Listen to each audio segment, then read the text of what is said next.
परम पवित्र भगवा ध्वज आणि महाराष्ट्राची कुलस्वामिनी आई माता तुळजा भवानी, हिंदवी स्वराज्याचे संस्थापक राजे धीराजे आणि महाराजे छत्रपती शिवाजी महाराजांचा प्रथम यांना मानाचा मुजरा आज या ठिकाणी आज या आपल्या गावातील जे काही तरुण मंडळी आहेत आणि सर्व शेतकऱ्याची मुलं आहेत, काबाड कष्ट करणारी गरिबाची मुलं आज एका शासनाच्या कर्तव्य दक्ष म्हणून पदावरती गेलेले आहेत. त्यामुळे त्यांचा सत्कार सर्जेराव पाटील दसा बागायतदार यांच्या वतीने या कार्यक्रमाचं आयोजन या ठिकाणी त्यांनी केलेलं आहे. आणि या कार्यक्रमासाठी आज उपस्थित प्रमुख पाहुणे म्हणून ज्यांना या ठिकाणी त्यांनी बोलवलेलं आहे, अशा आजच्या कार्यक्रमाचे बोलू नका अध्यक्ष माननीय आदरणीय आपल्या ग्रामपंचायतचे सन्माननीय सरपंच रवींद्र पाटीलजी शेळके गेल्या 3 पिढ्यापासून खरोखरच सरपंच पदाची धुरा ज्यांच्या खांद्यावरती आहे की दशरथ बाबा शेळके यांच्या काळापासून त्यांनी आजपर्यंत त्यांच्या नातवापर्यंत सरपंच पद हे त्यांच्या घरामध्ये ठेवलं. कौतुकास्पद गोष्ट आहे. म्हणून रवींद्र पाटील शेळके या ठिकाणी उपस्थित आहेत. तसेच दुसऱ्या नंबरचे प्रमुख पाहुणे म्हणून आपल्या या भागाची गोरगरिबांच्या कामामध्ये रात्र न जाणता तत्परतेने उभं राहून आपल्या या ग्रामीण भागामध्ये ज्यांचे खरोखर ओळखच सांगायला नाव माहित नाही असं नाही की आपल्या भोकरदन तालुक्याचे माजी उपसभापती खंबीर नेतृत्व माधवरावजी पाटील हिवाळे यांनी सुद्धा आज या ठिकाणी प्रमुख पाहुणे म्हणून त्यांची इच्छा होती की खरोखरच हा उपक्रम बागायतदार तुम्ही ठेवला. तर त्यांनी 2 दिवसापूर्वी सांगितलं होतं की खरोखरच मी या कार्यक्रमासाठी कितीही काम असलं तरी आवर्जून उपस्थित राहील. त्या ठिकाणी उपस्थित झालेले आहेत. तसेच जे आपल्या भोकरदन तालुक्याचे माजी आमदार कैलासवासी रंगनाथ पाटील नंदा यांचे पुतणे केशव पाटील दसा यांना जनजागृत केशव पाटील यांना लोकजागर मंचाची स्थापना करून आपल्या या भोकरदन तालुक्यामध्ये नव्हे त्यांच्या या सर्कलमध्ये तत्परतेने रात्रंदिवस समाजसेवेचं काम करण्याचा धुराजांनी खांद्यावरती पिललेले आहेत. अशा रामेश्वर विद्यालयाचे सचिव केशवराव पाटील जंदाळ आणि आपल्या गावाचे भाचे याही कार्यक्रमाला ते उपस्थित आहेत. तसेच ज्यांनी आत्ताच सूत्रसंचालनातून सांगितलं की ज्यांनी ज्ञानाची गंगा आपल्या परिसरामध्ये आपल्या खेड्यातील मुलांना तालुका स्तरावर जिल्हा स्तरावर बाहेरगावी जावं लागत होतं, ज्यांनी आपल्या या जवळच्या परिसरामध्ये ज्ञानगंगा आणून पोहोचवली ते गिरजापूर्ण हायस्कूलचे कैलासवासी कडोबा पाटील जाधव सर यांचे पुत्र प्राचार्य या शाळेचे शेके सर सुद्धा या कार्यक्रमाला उपस्थित आहेत. तसेच सकाळपासून धडपड करणारे प्रमुख पाहुणे म्हणून आपल्या या कार्यक्रमाला लावलेले मधुकर पाटील शेळके, तसेच आपल्या ग्रामपंचायत सदस्य आदरणीय रामकृष्ण बापू गाडेकर, ग्रामसेवक अनिल पाटील दानवे, तसेच सतीश दसा दानवे आणि आता नाव सर्व उपस्थित मान्यवर सर्वांचा नाव करणं हा शक्य नाही. त्यामुळं आज या ठिकाणी जो सत्कार या बागायतदारांनी या ठिकाणी ठेवलेला आहे, खरोखरच या ठिकाणी आज त्यांचं मन एवढं मोठं आहे की कार्यक्रम हा कशासाठी ठेवायचा यालाच म्हणतात की दानशूर व्यक्ती कसे असतात. की आज काही लोकांचं म्हणणं आहे की बागायतदारांना काय त्यांचा विषय लागल्यामुळे हा कार्यक्रम ठेवलेला आहे, पण हे चुकीचं आहे. हे चुकीचं आहे. 2 वर्ष झाले, 2 वर्षापासून माझ्या सोबत त्यांचा संवाद चालायचा की गावामधून आपल्या गावामध्ये एवढं मागासलेलं होतं की आपल्या या गावामध्ये एकही तरुण एकही कोणी शासकीय नोकरीमध्ये रुजू होत नाही, शासनाची नोकरीमध्ये कोणी लागत नाही. लागले तर कंपन्या पोरं जातात आणि आपल्या गावातील जरा तरुण या पदावरती शासकीय पदावरती कर्तव्यदक्ष म्हणून जर अधिकारी म्हणून गेले असतील तर मला त्यांचा सार्थ अभिमान आहे. म्हणून 2 वर्षापासून त्याची तळमळ होती, रात्रंदिवस तळमळ की हा कार्यक्रम कधी ठेवायचा. 2024 पासून त्यांचं आणि माझं चालायचं. त्यांनी सांगितलं दिवाळीच्या दिवशी ठेवायचा. दिवाळीच्या दिवशी एक कॅन्सल झाला कार्यक्रम, म्हणजे आपल्या सप्त्यामध्ये ठेवायचा. सप्त्यामधला कार्यक्रम, कारण काही कीर्तनातच लोक भर होतात, लोक थांबणार नाही, त्याही कार्यक्रम रद्द झाला. नंतर आपल्या या मंदिराचा वर्धापन दिन करतोय, त्या कार्यक्रमात ठेवू, तोही कार्यक्रम रद्द झाला. पण नेतेला काही गोष्टी मान्य नसतात, काही नेतीचा खेळच वेगळा असतो.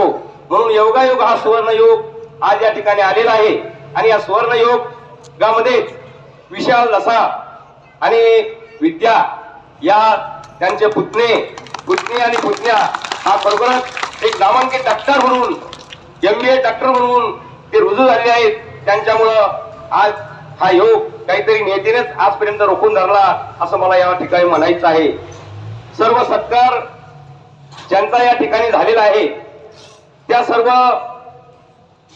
या तरुणांना मी एकच विनंती करेन की आज आपला सत्कार या कशामुळे झाला, की आपण केलेली मेहनत, आपण केलेली जिद्द आणि आपण केलेला अभ्यासाचा जो आपण आटापिटा केला आणि एक मनाशी निश्चय बाळगला की मी स्वतःच्या पायावर केव्हा तरी उभा राहीन, मी कुठंतरी अभ्यास करून काहीतरी माझं नाव लौकिक कसं कमावलं जाईल हा निश्चय त्या तरुणांनी केलेला आहे. म्हणून त्यांचा हा सत्कार सोहळा या ठिकाणी होतोय. मित्र हो, सर्वांना मी एकच संदेश देऊ इच्छितो, ह्याच तुमचं खरोखरच योग्य आहे की आपल्या गावामध्ये मला तरी माझ्या माहितीमध्ये कळतं की फक्त माझे काका साळोबा साहेब आपल्या गावामधून सब रजिस्टर म्हणून संभाजीनगरच्या या ठिकाणी ड्युटीला होते. त्याच्यानंतर कुठल्याही प्रकारचा सरकारी नोकरीमध्ये आपल्या गावाचा तरुण हा जायला राजी नव्हता. पण काय झालं, 2019 पासून एवढी काही स्पर्धा मुलामध्ये लागली की या मुलामध्ये अभ्यास करण्याची जिद्द आणि त्यांनी बाळगली आणि खरोखरच आपण कुठंतरी लागलो पाहिजे हे मनाशी इच्छा मागून त्यांनी त्यांचं स्वप्न आज पूर्ण केलेलं आहे. मी जास्त वेळ घेणार नाही, कारण मला तुम्ही नेहमी ऐकता. मला फक्त या ठिकाणी एकच सांगायचं आहे की माझ्यापेक्षाही उत्कृष्ट असे वक्ते केशव पाटील धंदा आपल्याला या ठिकाणी बोलणार आहेत. त्यांचं बोलणं मला असं वाटतं की कधी संपू नये, असा ऐकत राहावाशी गोड बंजूळ स्वरामध्ये त्यांचं हे वक्तव्य या ठिकाणी ते आपल्याला बोलणार नाही नंतर. परंतु मी सर्व तरुणांना एकच विनंती करेन की परमेश्वराची कृपा आहे, देवाची कृपा आहे, आपल्या ग्रामदैवताची कृपा आहे. आणि या कृपेने म्हणून तुम्हाला एकच संदेश देऊ इच्छितो की तुम्ही कधीही तुमच्या आयुष्यामध्ये देवाला विसरू नका आणि गावाला विसरू नका. आज मला या ठिकाणी आठवलं की हा जो शोक सोहळा या ठिकाणी संपन्न होतो ते आपल्या गावचे धसाळ सर, विष्णू मास्तर जर या ठिकाणी आज हजर असते, नेत्यांनी त्यांना ठेवलं नाही, आपलं दुर्दैव आहे, ते जर या ठिकाणी हजर असते तर आज त्यांचा आनंद केवढा गगनात मावला नसता. हा योग पाहून, हा सुवर्ण सोहळा पाहून त्यांचं मनाचा आज किती मोठेपणा या ठिकाणी झाला असता. पण काही नेतीचा खेळ वेगळा असतो, दुर्दैवाने ते आपल्यामध्ये आज नाहीत.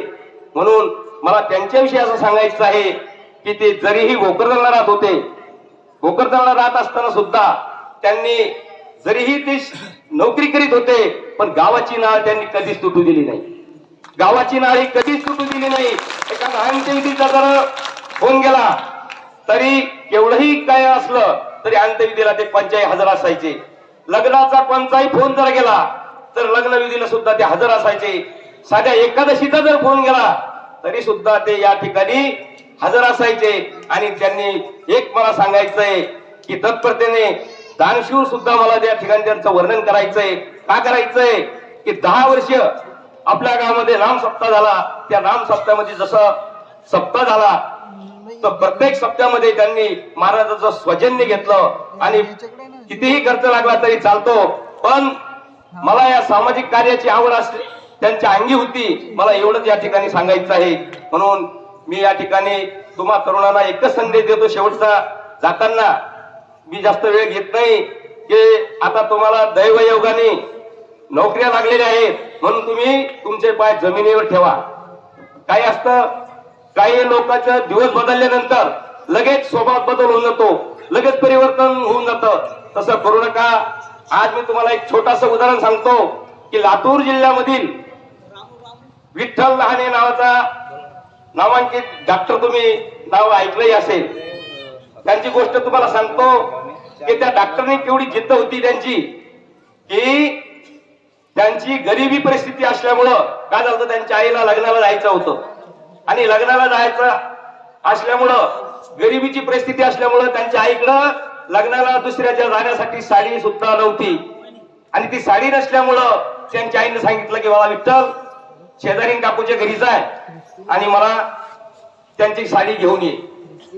तो विठ्ठल नावाचा व्यक्ती शेजारी काकूच्या घरी गेला आणि त्यांनी त्या काकूची साडी आणून त्यांच्या मम्मीला दिली. ती नेसली आणि कार्यक्रमाहून आल्यानंतर त्यांनी त्यांच्या आईला विचारलं की आई, तू साडी का बरं मला काकूच्या घरची बोलवली, तू तुझ्या स्वतःची का नेसली नाही? तर त्याच्या आईच्या डोळ्यात टचकन पाणी आलं आणि आईने सांगितलं की बाळा, आपली परिस्थिती नाजूक गरिबीची आहे, मोलमजुरी करणारे आपण लोक आहोत, म्हणून आपल्याकडं मला लग्नाला कार्याला जाण्यासाठी, बाहेर गावी जाण्यासाठी, कार्यक्रमासाठी साडी नेसावी अशी साडी आपल्या घरामध्ये नाही, म्हणून मी शेजारी काकूची साडी बोलावली. पण मित्र हो, त्याच वेळेस विठ्ठलराव लाले यांनी संकल्प केला की माझ्या आईचे दिवस कसे बदलतील, मी स्वतःच्या पायावर कसा उभा राहीन आणि गरिबी परिस्थितीतून कसा उच्च पदावरती एखाद्या मी रुजू होईल असा संकल्प त्यांनी निश्चय मनाशी केला. तुम्ही जसा आता केला तसा त्यांनी निश्चय मनाशी केला, तुम्ही एक दिवस काहीतरी करून दाखवीन. म्हणून योगायोग अभ्यास करून चिकाटीनं जिद्दीनं त्यांनी डॉक्टरकी पदवी मिळवली आणि डॉक्टरकी पदवी मिळवून सनी आज त्यांची आई रोज रोज नवी साडी बदलू शकते एवढी त्यांच्याकडे प्रॉपर्टी आहे. पण मित्र हो, एकच त्यांनी संकल्प केला की त्यांच्या समोर एक मुलगी होती आणि तिचं लग्न जमत नव्हतं आणि त्या मुलीची परिस्थिती गरिबीची होती, म्हणून तिचा होठ तुटलेला होता आणि तिला कोणी पसंत करत नव्हतं. त्या होठ तुटलेल्या मुलीला पसंत करत नसल्यामुळं तिला कुणीही लग्नाला होकार देत नव्हतं. म्हणून त्या विठ्ठलराव लाले डॉक्टरांनी पाहिलं की या मुलीचा होठ तुटलेला आहे, म्हणून त्यांनी सर्जनी ऑपरेशन करून त्या मुलीला आई वडिलांना सांगितलं तुम्ही मुलगी आपल्या दवाखान्यात घेऊन या, मी तिचं ऑपरेशन करतो. वडील म्हणे आमच्याकडे पैसा नाही साहेब एवढा ऑपरेशन करायसारखं, पण त्यांनी सांगितलं की तुम्ही त्याची चिंता करू नका, मी सर्व काही करून घेतो. म्हणून त्यांनी त्या तुटलेल्या होटाचं ज्यावेळेस ऑपरेशन केलं आणि होट दुरुस्त केला, पुढे त्या मुलीचं लग्न जमलं, सोयरी केली तिला आणि लग्न जमल्यानंतर तिच्या भावाला आणि तिच्या वडिलांना एवढा आनंद झाला की आज या डॉक्टरनी मोफत जर उपचार केले नसते तर आपली मुलगी निश्चित लग्नाशिवाय राहिली, कोणी तिला करत नव्हतं. म्हणून लग्न ज्यावेळेस जमलं, ज्यावेळेस ते पत्रिका घेऊन विठ्ठलरावाने डॉक्टरच्या दारात गेले आणि त्यांनी सांगितलं की डॉक्टर साहेब, आता जसा बागायतदाराने आपला सर्वांचा सत्कार केला तसा त्यांनी एका हातामध्ये पेढा घेऊन गेले आणि विठ्ठलरावाची लालेने पाहिलं की एका हातातील जो पेढा होता तेच माझ्या आयुष्याचं बक्षीस आहे. एवढी प्रॉपर्टी माझी आहे पण ती शून्य आहे, कारण मला जो सन्मान मिळतोय, मला जो आज मान मिळतोय, या पेढ्यामध्येच मोठेपणा आहे. या मुलीचं भविष्य, या मुलीचं आयुष्य मी उज्ज्वल केलेलं आहे असा सार्थ अभिमान तेव्हापासून त्यांनी बाळगला. अरे आजही तरुणांनो मी तुम्हाला सांगतो की आज सुद्धा डॉक्टर एवढ्या उच्च पदावर असून सुद्धा आज सुद्धा तो रोजचे 2 तरी ऑपरेशन मोफत करतो त्यांच्या दवाखान्यामध्ये लातूरला जाऊन.